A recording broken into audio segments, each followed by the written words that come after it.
हमारे N89 Punjab news channel को subscribe कीजिए। न्यू अपडेट पाने के लिए बेल आइकन को ज़रूर प्रेस कीजिए और हमारे फेसबुक पेज को फॉलो कीजिए।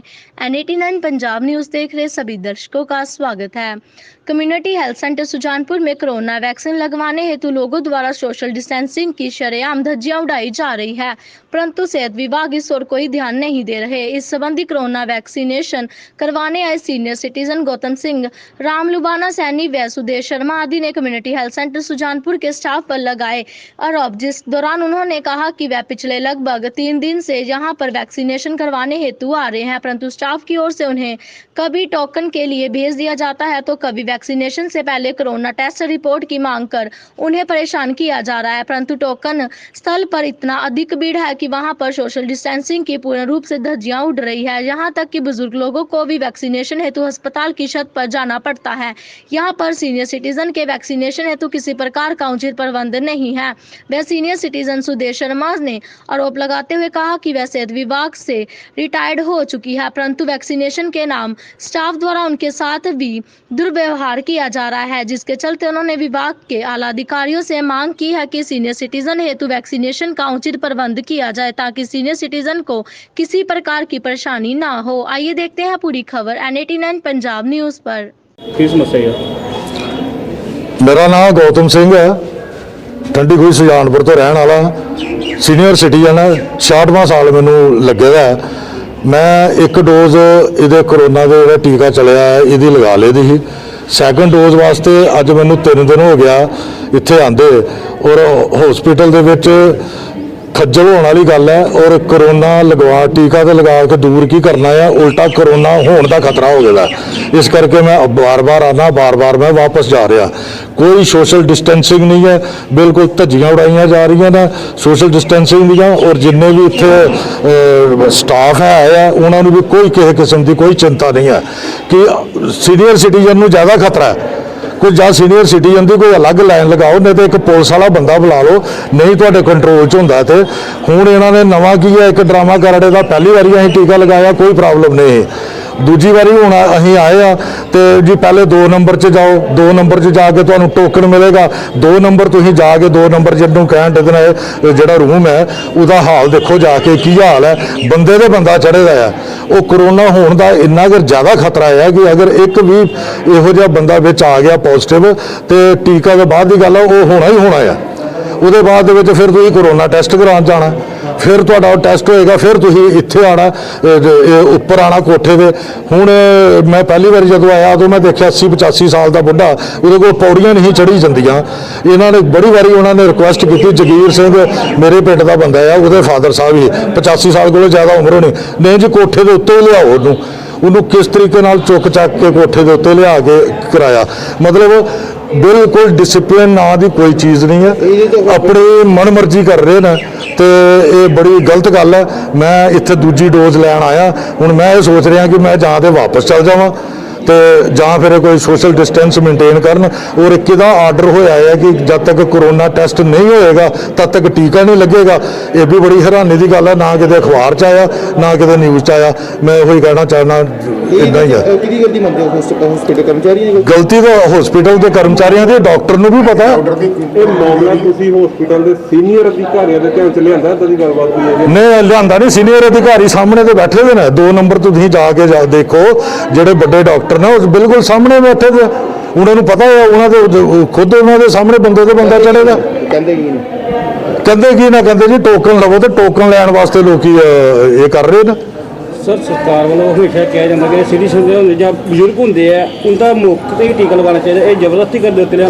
हाँ ये जबरदस्ती कर रहे हैं ना, तो पहले कोरोना लगाओ, पहले कोरोना टेस्ट कराओ, 2 नंबर तो टोकन लवो, फिर कोरोना टेस्ट कराओ, फिर इत्थे कंप्यूटर वाले को आवो, फिर कंप्यूटर वाले को फिर टीके वाले को जाओ।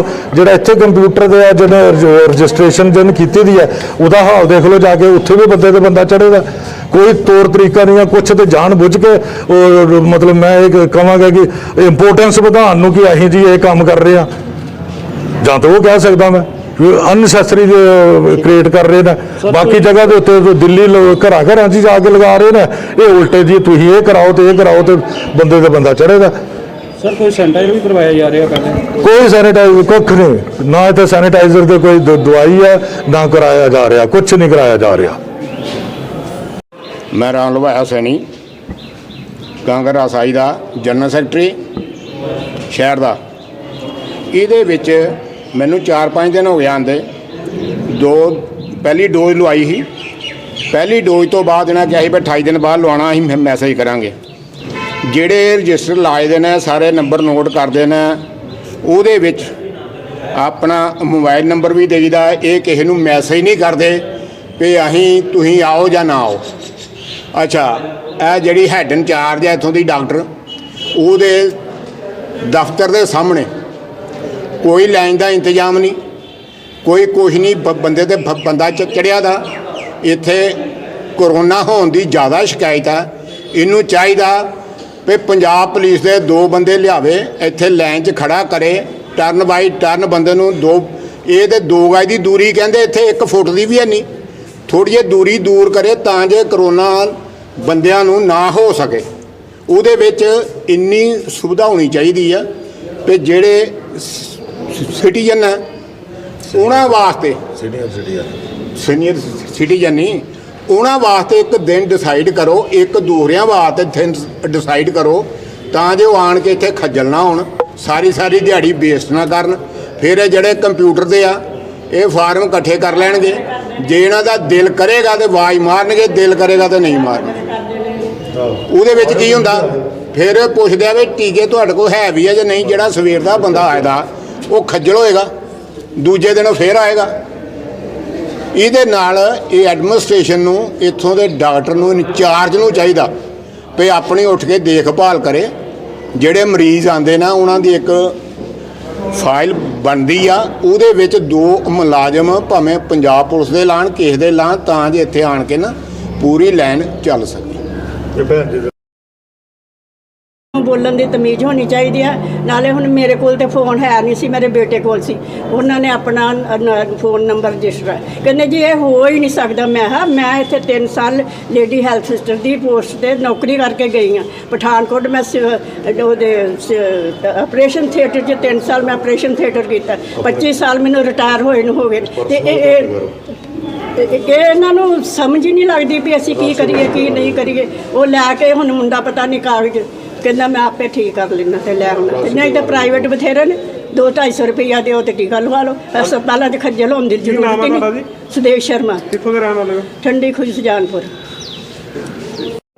का पालन नहीं हो रहा थे, मतलब कि सीनियर सिटीजन है उन्होंने भी काफ़ी परेशानी हो रही है। तो सीनियर सिटीजन हूँ ऐसे कहा जा रहा है कि पहले थोड़ा ये हम लोग पहले ऐसे ही कर रहे थे। पहले इतनी देर से सीनियर सिटीजन्स को सबको 45+ को जो वैक्सीनेशन है बगैर किसी टेस्ट के ही लग रही थी। अब जैसे मैं आप लोगों को बताना चाहती हूँ कि आप लोग भी यहाँ पे सोशल सर्विस कर रहे हो, आप भी इस पेंडेमिक को इरेडिकेट करने में हमारा साथ दोगे। और हमें ये हायर अथॉरिटी से ही आते हैं ऑर्डर कि यहाँ पे जैसे सुजानपुर को छोड़ के पूरे all over India, all over world में ही आपको पता है कि 2nd वेव है जो कोरोना की, वो कितनी तेज़ी से ये फैल रही है। कई लोग जो ऐसे थे जो इम्यूनाइजेशन करवा के, वैक्सीनेशन करवा के पॉजिटिव आ जाते थे। तो अब हमें ये गाइडलाइंस हैं इसकी कि जो भी आता है, जो विलिंग है अपने उससे मर्जी से, हम किसी को जोर जबरदस्ती नहीं करते। जो हमें बोलता नहीं मैं नहीं करवाना चाहता, उसका यहाँ पे टेस्ट नहीं होता। लेकिन हमें हायर अथॉरिटी से ही गाइडलाइंस है कि ये आप लोगों के ही सेहत के लिए, आपकी फैमिली की सेहत के लिए और आपके समाज की सेहत के लिए है कि जिसको कोई लक्षण लगते हैं, कोई कहता है कि मुझे बुखार है, मैं वैक्सीनेशन करवाऊं कि ना करवाऊं, उसको हम एक प्रोटोकॉल बताते हैं कि आप प्लीज़ अपनी यहाँ पे जो हमारी हर टाइम, आजकल तो कोई टाइम नहीं लगता, उसी टाइम ही वो सैम्पलिंग कर रहे हैं और हमारी टीम वो पूरा काम जो है अपनी तहे दिली से कर रही है। इसलिए उनको ये बोला जाता है कि आप अपनी वैक्सीनेशन करवा लो। और मैं आप लोगों को ये बताना चाहती हूँ कि जब से हम वैक्सीनेशन कर रहे हैं तब से सुजानपुर के इस टाइम एक्टिव केस ही अभी 70 एक्टिव केस हैं। तो ये सब आप लोगों की स्वास्थ्य के हिफाजत के लिए और जैसे हमें गाइडलाइंस मिलती है हम वैसा ही करते हैं। हम देखने को मिल रहा है यहाँ पे सोशल डिस्टेंसिंग नहीं है, उसके बारे में क्या कहना है? सोशल डिस्टेंसिंग के लिए हम लोगों को बोलते हैं, लेकिन अब आप बोलो सीनियर सिटीजन को हम ज़्यादा जोर जबरदस्ती भी नहीं कर सकते। जो यंगस्टर्स हैं उनको तो हम डांट भी लगा सकते हैं कि ठीक है भैया ऐसे मत करो वैसे मत करो, लेकिन सीनियर सिटीजन जो है उनको हम प्यार से ही बोल सकते हैं, ठीक है, उनको प्यार से बोलते हैं, प्यार से मान जाते हैं, ठीक है। अदरवाइज अब आज भी मैंने उनको बोला है, सामने मेरे रूम के सामने हो रही है, आज भी मैंने उन लोगों को बोला था, नहीं मान रहे वो, तो आज हमने किया। बाहर हमारे 2 रूम्स हैं जहाँ पे हमारी पहले लेबॉर्ट्री चलती थी और डिस्पेंसरी चलती थी, वो 2 रूम्स हैं। आज मैंने सारा उन रूम्स को वो करवा के सोडियम हाइपोक्लोराइड से करवा के पूरा उनको सैनिटाइज करवा के इनका हमने कल से उधर ही इनके रजिस्ट्रेशन और उधर ही इनकी सैम्पलिंग हो। मैम एक मरीज का आरोप है कि 3 दिनों से वो आ रहा है, उनका वैक्सीन नहीं हो पा रही है, सेकंड वो किस लिए? देखो भैया ये मेरे उसमें नॉलेज में नहीं है, मेरे से आके वो मिला नहीं है। जो बाकी जो मरीज यहाँ पे आते हैं, आप लोगों को सबको पता है कि यहाँ पे रोज के 150-200 लोगों की वैक्सीनेशन हो रही है और आराम से हो रही है। हो सकता है उसकी कोई मतलब एज के अकॉर्डिंग ना हो, क्योंकि आजकल 45 के नीचे जो हमारा ये सिस्टम है वही नहीं पिक करता, ठीक है, जैसे कि कुछ नीचे ही लगाते हैं। कई ऐसे हैं जिन्होंने हमको बोला कि हम ऊपर नहीं जा सकते, उनको हम नीचे लगाते हैं। परसों मेरे पास यहाँ पे शहीद त्रिवेणी सिंह की फैमिली आई थी, उनकी मदर फादर ऊपर नहीं जा सकते थे, उन्होंने एक बार ही बोला, हमने उनको नीचे लगवाया। और भी कई ऐसे आते हैं जो बोलते हैं कि हमारे पेरेंट्स को कोई प्रॉब्लम है, जो ऊपर नहीं जा सकता वो नीचे ही बैठते हैं और हमारा स्टाफ नीचे आके लगा रहा है, वो हमें कोई प्रॉब्लम नहीं है, ऊपर रजिस्ट्रेशन हो जाती है, नीचे आके लगा रहे हैं। मुझे कोई ऐसा पता नहीं, मेरे दिमाग में कोई ऐसा ध्यान में कोई है नहीं आता कि वो लेडी कौन है या कुछ है। वो अपनी अगर कोई कंप्लेन देती है तो वो हम हायर अथॉरिटीज़ को देंगे, लेकिन मुझे ऐसा कुछ पता नहीं, मेरी नॉलेज में नहीं है कि मैंने हमारी तरफ से या हमारी स्टाफ की तरफ से किसी के साथ कोई ऐसा दुर्व्यवहार है। क्योंकि आजकल तो हमारा यही रहता है कि जैसा ये पेंडेमिक चल रहा है, हम सबके सहयोग के सबके साथ से ही इस महामारी से बच सकते हैं, ठीक है ना। आप हमारा साथ दोगे, हम आपका साथ देंगे, एक दूसरे के सहयोग से ये सारा हम लोग इसमें अपना योगदान देंगे और इस महामारी से बाहर निकलने की कोशिश करेंगे। पब्लिक के लिए कोई मैसेज आप देना चाहते हैं? पब्लिक के लिए मैं यही मैसेज दूंगी कि इस महामारी से डरना नहीं है, इसका हमने डटकर मुकाबला करना है। बहुत लोगों ने वैक्सीन अब करवा ली है और जो रह गए हैं उनसे मैं रिपीटेडली रिक्वेस्ट करती रहती हूँ कि आके यहाँ पे अपनी वैक्सीनेशन करवाएं। और क्योंकि अभी 1 मई से तो 18+ भी शुरू हो जाएगी, तो सब आप लोग भी पहले आके अपनी वैक्सीनेशन करवा सकते हो और आप लोगों को गाइड भी कर सकते हो कि कोई वैक्सीनेशन में डरने की ज़रूरत नहीं है। वैक्सीनेशन बिल्कुल सेफ है और इस महामारी से लड़ने की ज़रूरत है, इससे घबराने की ज़रूरत नहीं, किसी भ्रम में नहीं आना। दूसरा, मैं पब्लिक को बोलूँगी वैक्सीनेशन कराने के बाद भी कोरोना प्रोटोकॉल का और कोरोना गाइडलाइंस का ध्यान रखें। एक अपना मास्क पहन के रखें, भीड़ भाड़ वाले इलाके में ना जाएं, बहुत ज़रूरी हो तभी बाहर निकलें, घर के बाहर निकलें, बच्चे अपना स्पेशली ध्यान रखें। और दूसरा है हैंड सैनिटाइजेशन, जहाँ पे हमारे पानी, एक तो पहले हाथों को तो बार बार धोना है, लेकिन अगर जहाँ पे पानी की कोई प्रॉब्लम है तो एक सैनिटाइज़र अपने पास ज़रूर रखें। और तीसरा है कि 2 गज की दूरी, लाइक जैसे अपना सोशल डिस्टेंसिंग ज़रूर रखें।